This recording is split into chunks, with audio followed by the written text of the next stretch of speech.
Hi, everybody. Welcome to episode 110 of Radio 815, the podcast dedicated to examining the work of writer, director, producer J.J. Abrams and his extended Bad Robot universe. I'm Matt Crandall, here as always with my co-host Marcelo Inostroza, as we continue our deep dive into Fringe Season 3. Today we are talking about episodes 18 and 19 of the third season of Fringe. Bloodline, episode 18, aired March 25th, 2011. It is written by Alison Shapker and Monica Owusu-Breen, directed by Dennis Smith, and it takes us to the parallel universe as we see some stuff is going on with Folivia. I was intrigued, but I was bored at the same time. I'm like, because we spent half the episode trying to figure out who kidnapped Olivia. Right after she got that diagnosis, according to the alternate universe over there, she may not survive childbirth. So I'm thinking these individuals that kidnapped her are trying to sort of fix the medical condition that she is diagnosed with. Like her entire ordeal trying to escape these individuals who kidnapped her really it kind of bored me and it kind of intrigued me at the same time. And I think it's because the whole time they were trying to figure out who kidnapped Olivia, and I thought that it was fairly apparent who did it. Like even back in the day, I'm like, guys, it's obvious. Come on. Yeah, it was obvious, I thought, partly because in Alias, Sydney gets abducted, and it turns out it's her mother trying to make sure that everything's going okay. And Lost, Claire disappears and we think it's nefarious purposes, and it's actually the others trying to ensure that everything with her pregnancy goes okay. So when Folivia gets taken, I know that these people, whatever they are doing, it is to accelerate the pregnancy and make sure that it actually goes good, not bad, which makes me immediately think this has to be Walternet's scheme. And because of the episode title, Bloodline, it makes me think that Walternet has come to this conclusion that if Peter is the only one who can operate the machine, if Peter has a son, would that son be able to power the machine? Because their blood may have the same thing, which is, of course, the last scene is where Walternet gets delivered the blood and they're like, yeah, we can run the test now. So it didn't seem like, it was frustrating because the episode did play it like a mystery, like we weren't supposed to trust these people, and they were doing something horrific because she goes from being, 3 months pregnant to full term in the course of this episode, and they do accelerate it in a terrifying way, and with her complications, we think that she may die, but I always knew, this is not a show where they're going to kill a baby off. This is not a show where Folivia, we can just be done with her and kill her off in childbirth. Like, we've had too much investment that would be too down a note to go on at this point of the season. If it was the season finale, then I would be like, okay, maybe we can bump off one of these characters, but when we still have 5 episodes left, I'm like, no. So it does lower the stakes as we're watching it. But I think the thing that made me not bored was the fun. That part's all super serious, but the fun of watching Charlie and Lincoln realize, hey, something is up, and they're trying to figure out where Liv is. And as they're investigating, they come across Henry. And when they're talking to him, they realize Olivia was swapped. And this is the first time that they're getting this confirmed. And there's like a I told you so moment between them, which is great. And I love that. And we still have some fun stuff, like when they first roll up on Henry in his cab, and they're like, hands on the wheel, get out of the car. And he's like, what is it? And we look at the top of his cab, and there's an advertisement for The West Wing Season 12. All new episodes, all new season. And I'm like, okay, West Wing is still going strong on the other side. And then later, they talk about, you talking to me? You talking to me, Travis Bickle? That Coppola classic? And I'm like, oh my gosh, in their universe, Coppola made Taxi Driver? This is nuts. So I think stuff like that kept me entertained and enjoying that, while all of the Folivia pregnancy stuff I was less invested in because I knew it was going to be okay. You mentioned that in this episode, finally alternate Lincoln and alternate Charlie get a clue. So on that note, I did like that coming to fruition because those of you who have been listening to earlier episodes that we've done this season, I was very, very upset that alternate Lincoln and alternate Charlie didn't pick up on the difference between our Olivia and their Olivia. So I'm really, really glad that this episode sort of let them ask the question and we saw them become curious because of the interactions. During for Olivia's birth scene, Lincoln finally admits his feelings to Olivia. So I really, really appreciated that. The thing that I found really interesting and I really liked, it was really small, but I liked it. I really like seeing the dynamic between for Olivia and her mother, to see how that dynamic works. I found that to be endlessly fascinating. Yeah, and we also find out that because of this genetic predisposition, it is actually something that runs in the family because that is how Rachel died in this universe. So I thought that was interesting, where they're worried that, she will die if she brings this baby to term because there's a precedent. That's part of her ongoing trauma as a family. So I thought that was a nice thing. And I do like that Charlie and Lincoln have that heart to heart where Charlie's like, dude, you're in love with her. Just say it. And he finally kind of like comes around and admits it. And the fun of, by the end, when they have put the pieces together and they realize, through what Henry was saying, that she was swapped. And then they take it further and they say, you know what? At that same time is where Broyles disappeared. And so if she came back and Broyles mysteriously disappeared, and this is all under the purview of Walternet, they're like, what is this guy actually up to that he's not being honest with our division that should know because we have the clearance? So if he's willing to lie about this, what else is he lying about? What other things are? So this is where finally, we've made us like these characters a lot more than we did initially. And now we're laying the groundwork for them to be on our side, or certainly to stand in the way of destroying our universe. So we're giving them enough that could happen. And also a fun throwaway moment. We do find out, I said, whatever episode it was, I said, what's wrong with Bug Girl? She seemed cute. Charlie should go for it. Well, he did. He went out with her and they had a great time. So I thought that was kind of funny that Charlie goes out with Bug Girl. I love the fact that in this episode, you were advocating for Olivia's survival because out of the two of us, I think you hate Olivia more than I do. So I'm like, I was really surprised that you wanted to you actually wanted to save her. It surprised me as well. I think partly because they have softened her a bit, and now that we find out more about her circumstance, family trauma, and all of that, it's to soften people like me who hate her against that. And in those scary moments where it looks like she's gonna die and she has to give birth in such a, awkward way, just the way that her and Henry interact as this all goes down makes us hope that she makes it through okay.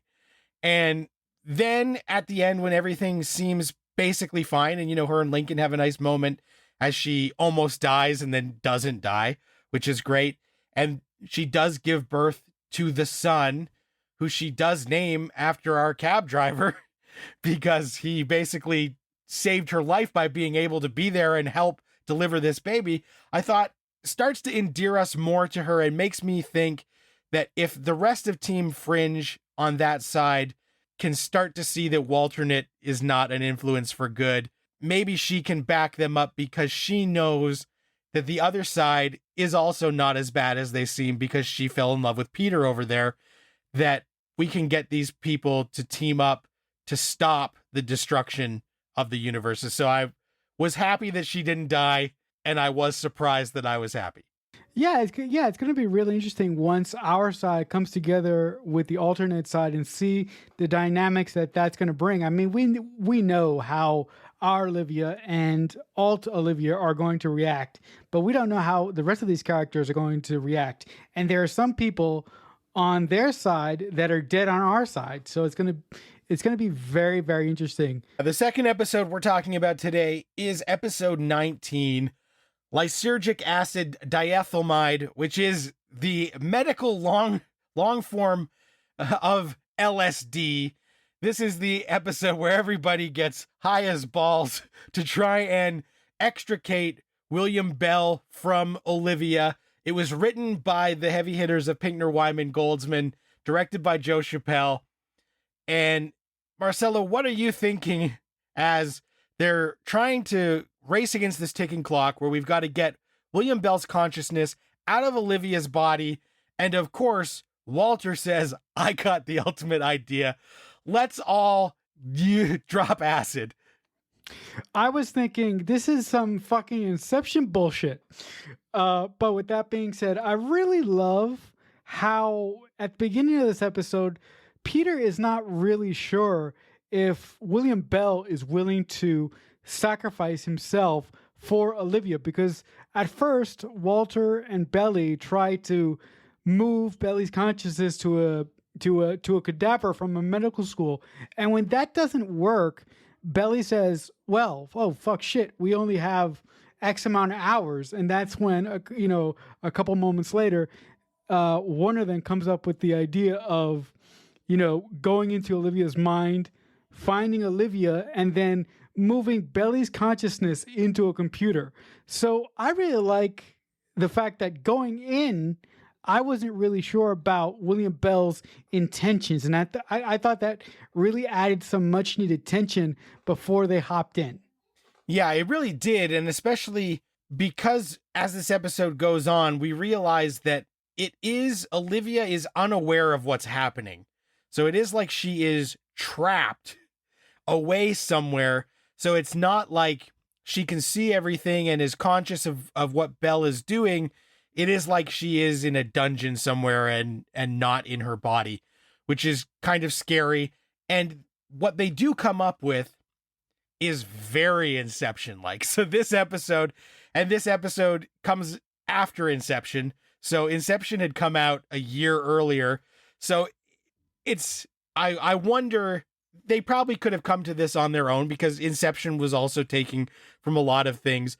But to have this episode air a year after the movie Inception came out, it does definitely feel like this is some Chris Nolan bullshit we're on, but in a good way, because it is a fun, interesting episode when we go into Olivia's mind, the world of the dream, and we got different levels, and we got to make sure that the consciousness gets over and that her ego comes out and all this stuff. So I like how complicated it seems, but then they go in and being inside someone else's mind, it is really fucked up and weird. So they start to see some odd stuff like Olivia's stepfather.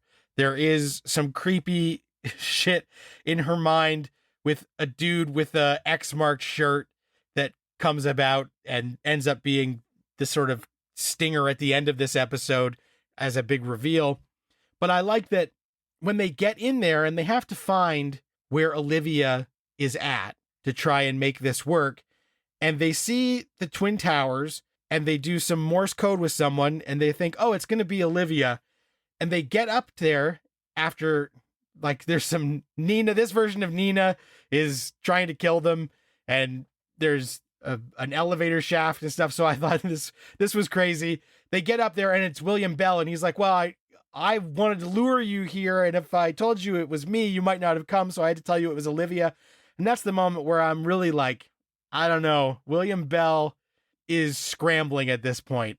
The fact that he lured them there under false pretenses, I'm not really sure if he's going to be willing to hop out when they need him to, which made me worried, but ultimately, when we get to the end, I was happy with where we got to. No, and that's the thing. Like I said, and how you confirmed, not knowing Belly's true intentions is, I think, what adds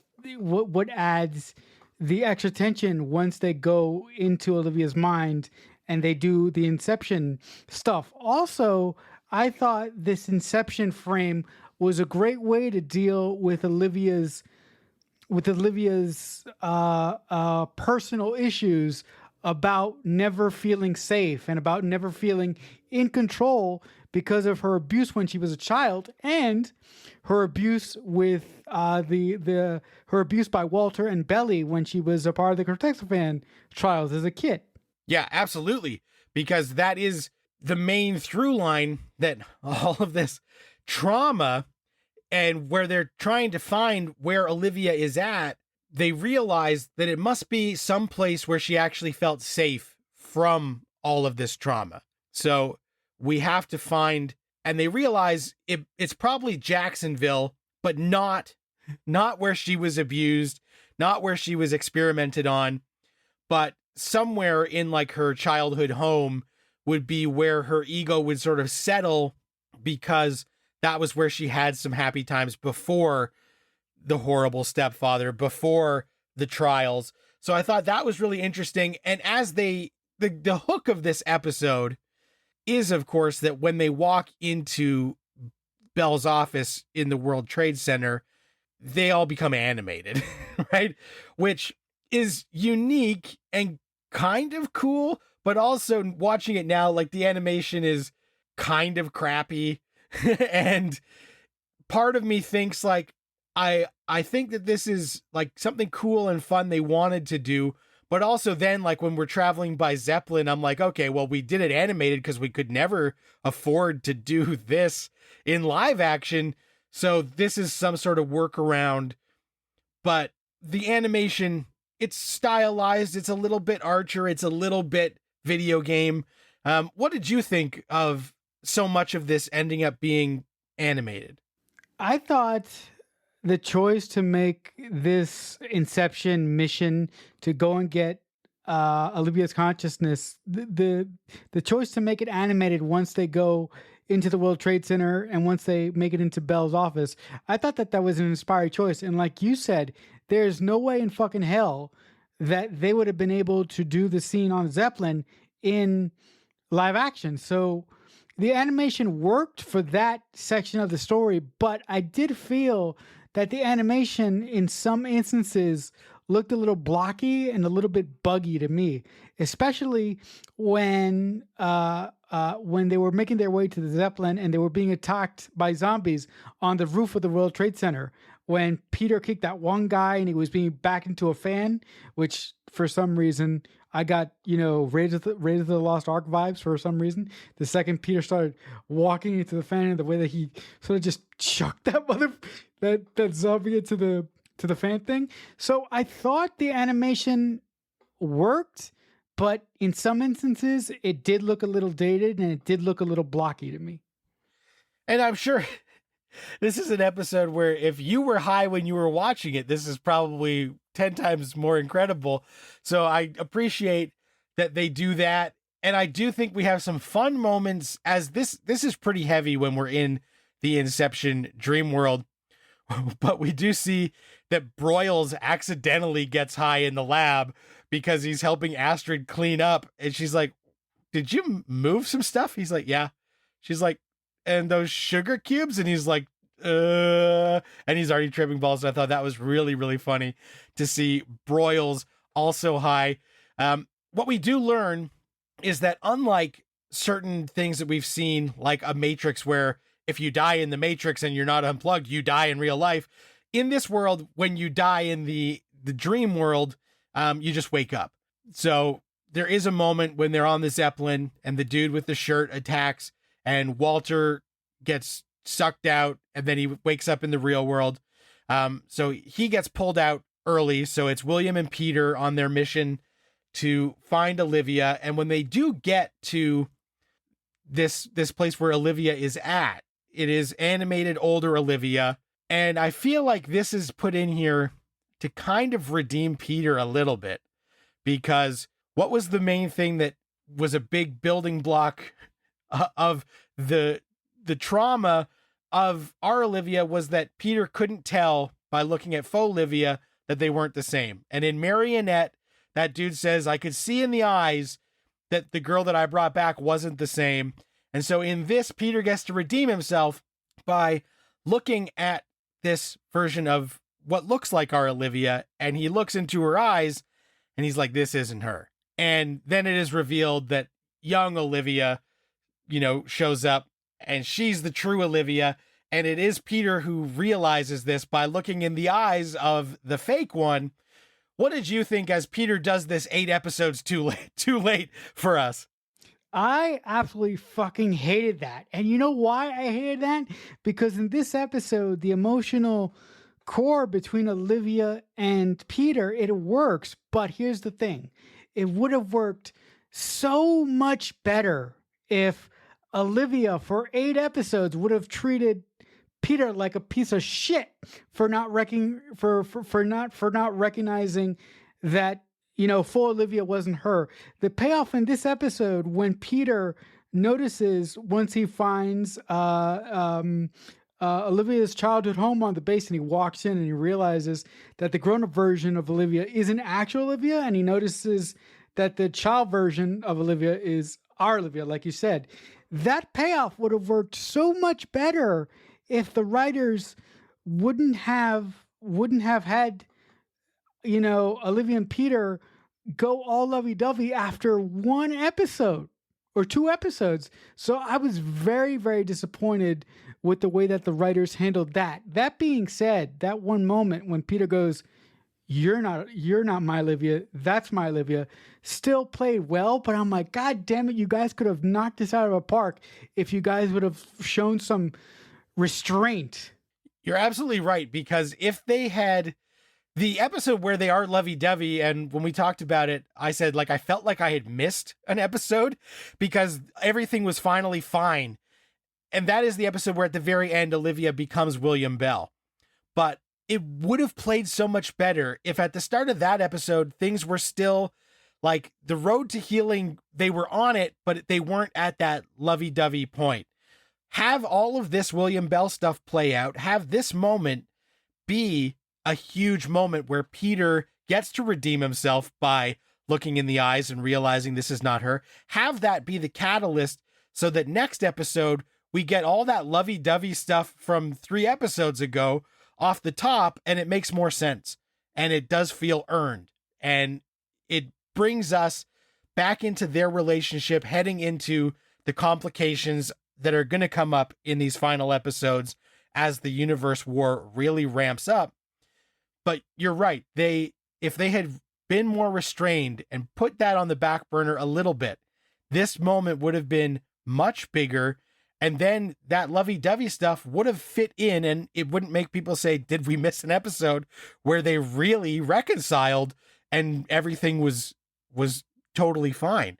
So it is the odd misstep that it makes me wonder if Fox asked them to like rearrange some stuff to make episodes more exciting in the timeline, or what happened.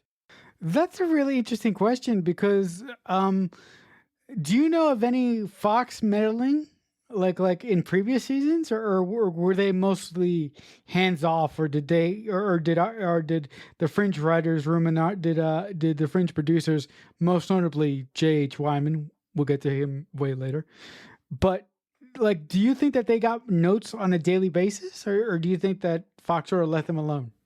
It's tough to tell because the one thing we know is that Fringe handed in an episode that Fox just didn't even bother airing until that second season because they didn't think it was good enough. And there's a precedent with other shows where, like, famously, Fox aired Firefly out of order because they were like, we want it to be more exciting, so we're going to air 1, 3, 4, 2, and that's something that Fox has done. So I just get the sense that maybe Fox is like, hey, this episode is going to air before you guys go on a couple week break. This is part of February sweeps. We need a bigger hook. So they bump up some of the events, but I don't have any proof for that. It's all just speculation, but Fox had been known to do stuff like that on some shows, but I've never heard specifically on this show, but you never know. What did you think about William Bell's final act in life, basically, of him being basically a sacrificial lamb to give our Olivia time to get out of her own head and come back to the world of the living? What did you think about that moment? it's I feel conflicted about it because on the one hand, it's like William Bell did the right thing. He knew that he had to let Olivia come back to her body and take what was rightfully hers because he was never meant to be here.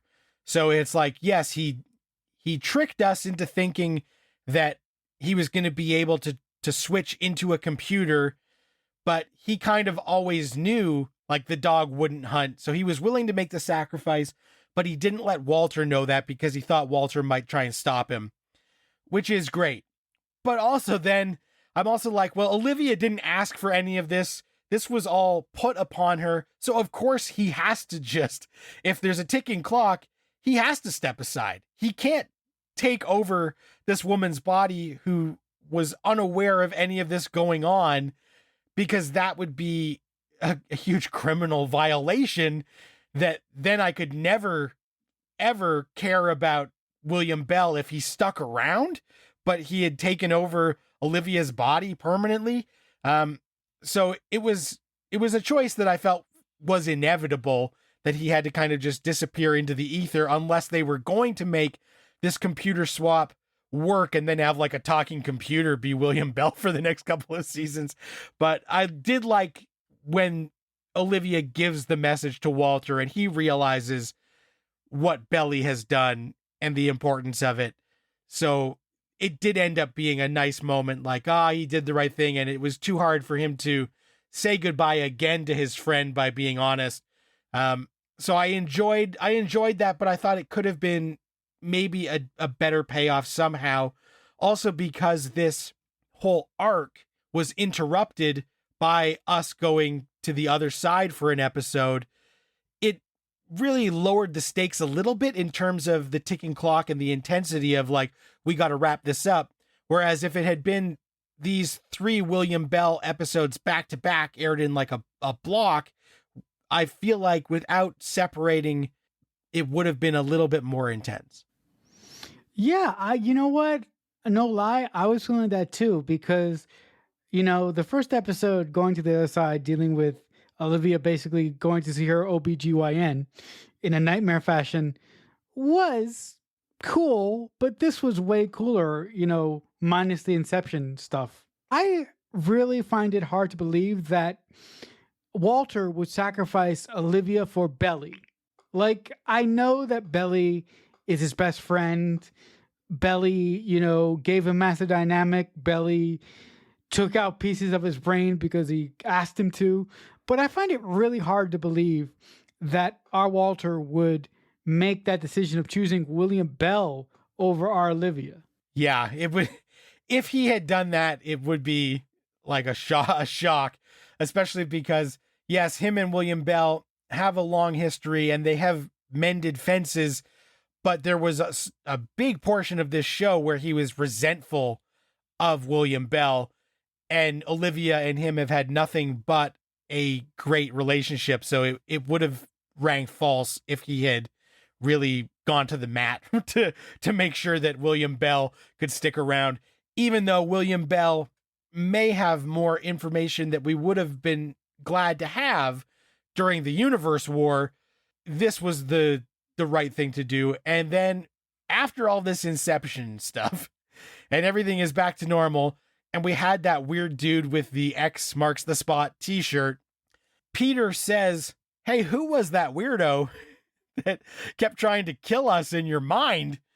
And Olivia's like, "Oh, I don't know who that is, but that's the guy who's gonna kill me." And she just drops it like, that's just Fred. He's gonna murder me one day.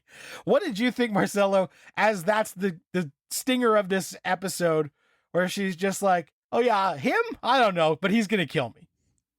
You're gonna find this really odd, but for some reason, when Olivia was standing up against the counter and her toast came up with that blue light, first of all, I said, "I want that toaster with that blue light."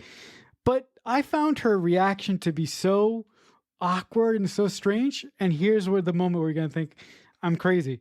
I thought it was like a Twin Peaks kind of moment, like, because it was so odd that she would come out of this dream sort of daze and say something so off the cuff like that without thinking the consequences. So I'm thinking, well, holy fuck, if Peter doesn't die, is it possible that our Olivia is going to die? Or is like, so it just felt like a really awkward moment that had unexplainable Twin Peaks kind of vibes to me. Yeah, it definitely was. When we're dealing with so much other stuff as we head into these final few episodes, and we already were worried about Peter having to power this machine and if the other universe was able to pull Peter over. But now we're also worrying about our Liv because she is perfectly fine with knowing that there's some man out there who's going to attempt to kill her. So it was a very weird kind of David Lynchian moment, and definitely sets the stage as we head into the back part of the season. Next episode, we will be talking about season 3, episode 20, 6:02 a.m. Eastern Standard Time, and episode 21, The Last Sam Weiss. Those leading up to episode 22, which is the finale. So we've got the home stretch that we're in right now. So that's the homework if you're watching along. If you guys have any questions, comments, or concerns for us, you can reach out in a couple of ways. You can tweet on Twitter using the hashtag Radio815. You can add us at JJUniverse815. We do appreciate any comments. We'll read them on the show. We appreciate anybody who can follow, like, subscribe, rate. If you don't listen to us on podcast platforms, we are also on YouTube. The Radio 815 YouTube channel has all of the audio files on there, if that's your thing. If you want to reach out to me, I am on Twitter at Matt Crandall. Marcelo, Twitter's a good spot to reach out to you. How can the folks do that? I'm at CreekFanatic88. Thanks so much for listening. Until next time, Radio 815, over and out. Radio 815 is a Balloonhead Productions presentation in association with Killer Newt Productions.